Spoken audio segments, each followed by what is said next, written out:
এত ভোট কাটার পরেও এত পার্সেন্টেজ ভোট কেন পড়েছে জানেন? এটা আমার মনে হয়, I may be wrong also. তার কারণ হচ্ছে মানুষ জানে এই ভোটটা তাদের অধিকার রক্ষার লড়াই। কারণ এরপরে এনআরসি করবার প্ল্যান করবে, ডিলিমিটেশন করবে, করে বিল নিয়ে এসেছিল। মহিলা বিল পাস হয়ে গেছে 23 সালের 25শে সেপ্টেম্বর। আমরা সবাই ভোট দিয়েছিলাম এবং বিল হয়ে গেছিল, 450-এর বেশি ভোট পড়েছিল। তো আজকে 23 সাল থেকে 26 সাল নোটিফিকেশন করলেন না কেন? আসলে কি প্ল্যানটা কি? প্ল্যান এ সামনে মহিলার নাম রাখা, আর প্ল্যান বি পেছনে ডিলিমিটেশন করে জিতবে না বলে নেক্সট ইলেকশনে 543-এর জায়গায় 850 সিট করবার, বঙ্গভঙ্গ করবে, সারা দেশ ভঙ্গ করবে শুধুমাত্র নিজেদের জেতার স্বার্থে। ওই যে বললাম না, ঠাকুর ঘরে কে? আমি তো কলা খাইনি, পরাস্ত করে সবাই মিলে আমরা দেখিয়ে দিয়েছি তোমার প্রতি মানুষের আস্থা নেই, সেই দিনই পদত্যাগ করা উচিত ছিল। কিন্তু এরা তো লজ্জা, ঘৃণা, ভয় 3 থাকতে নয়। কিন্তু মনে রাখবেন, পতন শুরু হয়ে গেছে বিজেপির। আর 2026-এই মনে রাখবেন, আগস্টের পর থেকে অনেক ওদের দুঃসময় আসছে। আগে দিল্লি সামলান, তারপরে বাংলার দিকে তাকান। কি করেছেন বাংলার জন্য? লোকে আপনাকে ভোট দেবে? মেট্রোর পরিকল্পনা, মেট্রোর প্ল্যান সব তো আমার করা, স্টেশনের নামগুলো আমার দেয়া। সারা বাংলা জুড়ে 2 লক্ষ কোটি টাকার উপর মেট্রো রেলের জন্য শুধু আমি দিয়ে গেছিলাম। আর তার জন্য আমাকে সবাই বলতো আমি বাংলার রেল মিনিস্টার। এইভাবে আমাকে অসম্মান করা হতো, অপমান করা হতো। আমি সেগুলো ভুলিনি। ক্যাবিনেট মিটিংয়ে আমি একা ক্যাবিনেট ছিলাম বলে আমাকে কাঁদিয়েছে পর্যন্ত। আমি কোনোদিন আপনাদের বলিনি এসব কথা, সাক্ষী অনেক আছে। তো আমি বাংলার লোক, বাংলার জন্য করব না কেন? আজমির শরীফের স্টেশনটা নতুন করে আমি করে দিইনি? আজমির থেকে পুষ্কর ওই রেল লাইনটা আমি করে দিইনি? দিল্লির মেট্রো রেল আমি না থাকলে জীবনে হতো? ওটা আমি বসে শর্ট আউট করে শিলা দীক্ষিতের সাথে উদ্বোধন করে এসেছিলাম। জিজ্ঞেস করুন, মুম্বাই রেলওয়ে বিকাশ কর্পোরেশন কে করেছিল? আমি করেছিলাম, আমি গর্ব করে বলতে পারি। আর অ্যান্টি কলিউশন ডিভাইস কে করেছিল? আমি করেছিলাম। গোয়াতে মাডগাঁওতে গিয়ে কোঙ্কণ রেলওয়েকে দিয়ে করিয়েছিলাম। শুনুন, আমাকে আপনার মতো টেলিপম্পটার দেখে পড়তে হয় না। আমি মাটির লোক, মাটিতে খবর রাখি। তাই বলি বাংলাকে অনেক অসম্মান করেছেন।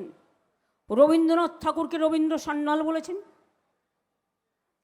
স্বামী বিবেকানন্দকে বলেছেন, উনি নাকি বলেছেন তোমরা আমাকে রক্ত দাও আমি দেব স্বাধীনতা। ওটা স্বামীজি নয়, ওটা নেতাজি বলেছিলেন। নেতাজিকে আপনারা পছন্দ করেন না, আপনারা স্বামী বিবেকানন্দকে পছন্দ করেন না। আপনারা রামকৃষ্ণ পরমহংসদেবকে স্বামী রামকৃষ্ণ বলছেন, রামকৃষ্ণ ঠাকুর রামকৃষ্ণ পরমহংসদেব এই কথাটা বলতে পারেন না। আপনারা বঙ্কিমচন্দ্র চট্টোপাধ্যায়কে বঙ্কিম দা বলছেন। কাকে অসম্মান করেননি, কাকে অপমান করেননি? আমরা কিন্তু রাজেন্দ্র প্রসাদকে সম্মান করি, জিকে রাজেন্দ্র প্রসাদজিকে সম্মান করি, বল্লভভাই প্যাটেলকে সম্মান করি। আপনারা গান্ধীজিকে বর্জন করেছেন, লজ্জা করে না? উনিও তো গুজরাটে আহমেদাবাদে জন্মগ্রহণ করেছিলেন। বলুন কেন উনি বাংলায় বেশি সময় কাটিয়েছিলেন? যেদিন ফ্রিডম অ্যাট মিডনাইট হচ্ছে দিল্লিতে, গান্ধীজি বেলেঘাটা গান্ধী আশ্রমে বসে আছেন, যাতে দেশভাগের পরে দাঙ্গা না হয়। আপনারা 100 দিনের কাজ মহাত্মা গান্ধীজির নামে ছিল, আপনারা বর্জন করলেন গান্ধীজির নামটা। সেই দিনই কিন্তু সঙ্গে সঙ্গে আমরা এটাকে গ্রহণ করেছিলাম, কারণ গান্ধীজি কেসা হ্যায় দেশ কা নেতা জেসা হ্যায়। আমরা 100 দিনের কাজ চালু করলাম মহাত্মা শ্রীর নামে। দেখে শিক্ষা নিন। আমরা সারা ভারতবর্ষের প্রত্যেকটা মানুষকে ভালোবাসি। আমরা মনে করি আমাদের Bengal it's a cosmopolitan mentality নিয়ে চলেন, সর্বধর্ম সমন্বয়। এটা আমাদের শেখা নয়, রামকৃষ্ণ পরমহংসদেবের এটা বাণী ছিল। আমরা সকাল রাত্রে প্রণাম করি। মা শারদা মা এই কথাগুলোই বলেছেন। স্বামী বিবেকানন্দ শিকাগোতে গিয়ে বলেছিলেন, মাই ব্রাদার্স অ্যান্ড সিস্টার্স, আমরা তাকে সম্মান করি। স্বামী বিবেকানন্দের বাড়িটা সিমলা স্ট্রিটে প্রমোটিং হয়ে যাচ্ছিল, আমি একদিনের নোটিশে কিনে দিয়েছিলাম টাকা দিয়ে এবং কর্পোরেশনকে দিয়ে, এবং সেই বাড়িটা স্বামীজির ওখানে আমরা হ্যান্ডওভার করেছিলাম। সিস্টার নিবেদিতার বাড়ি দার্জিলিংয়ে দখল হয়ে গেছিল, আমি পাল্টা একটা বাড়ি দিয়ে সিস্টার নিবেদিতার বাড়ি রামকৃষ্ণ মিশনকে ফিরিয়ে দিই। এবং মনে রাখবেন, এখানেও যে সিস্টার নিবেদিতার বাড়ি ছিল 8 নম্বর ওয়ার্ডে, আমি সেখানে গিয়ে সেই বাড়িটাও আমি কিনিয়ে দিই, গভর্নমেন্ট থেকে 1 কোটি টাকার উপর দিয়ে সেই বাড়িটা কিনে নিই। আজকে দেখে আসুন, দক্ষিণেশ্বরের স্কাই ওয়াক কে করেছে? আমরা করেছি, আমি গর্বিত। কালীঘাট মন্দির স্কাই ওয়াক কে করেছে? আমরা করেছি। ভোলে বাবা পার্কারেগা উন্নয়ন কে করেছে? ডেভেলপমেন্ট বোর্ড, আমরা করেছি। বক্রেশ্বর শিব ডেভেলপমেন্ট বোর্ড কে করেছে? আমরা করেছি। ফুরফুরা শরীফ ডেভেলপমেন্ট বোর্ড কে করেছে? আমরা করেছি। পাথর চাপড়ি ডেভেলপমেন্ট বোর্ড কে করেছে? আমরা করেছি। জগন্নাথ ধাম দেখে এসছেন দীঘায়? আবার যাবেন। প্রায় 1.5 কোটি মানুষ গেছিলেন। দুর্গা অঙ্গন হচ্ছে রাজারহাটে, আর বিরাট মহাকাল মন্দির হচ্ছে শিলিগুড়িতে, কাজ শুরু হয়ে গেছে। সেখানে ভারতবর্ষের যত শিবলিঙ্গ যেখানে আছে আমি এক জায়গায় নিয়ে এসে করব, এটার জন্যই ওটা করা হচ্ছে। আমাকে 16 আনা মসজিদ গেট করতে বলেছিল, আমি করে দিয়েছি। গুরুদ্বারার গেট করতে বলেছিল, আমি করে দিয়েছি।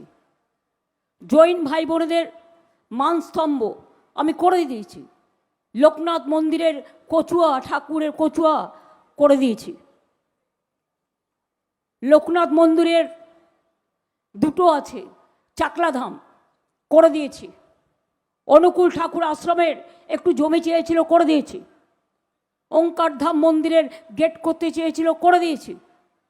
মায়ের রথ দেখে দিয়েছি। কোনটা বাকি আছে? জয়রামবাটি কামারপুকুরও বোর্ড করে দিয়েছি, 10 কোটি টাকাও দিয়েছি। কোনটা বাকি আছে? আপনি আমাকে বলুন একটা কাজও করেছেন? আগের ইলেকশনে যখন ক্ষমতায় এলেন, আমাদের সুদীপদা ভুল বলছে, 15 বছর হয়েছে, হয়নি, ওটা মে মাসে হবে। 6 মাস ধরে ইলেকশন কমিশন SIR এর নাম করে ক্ষমতা নিয়ে নিয়েছে।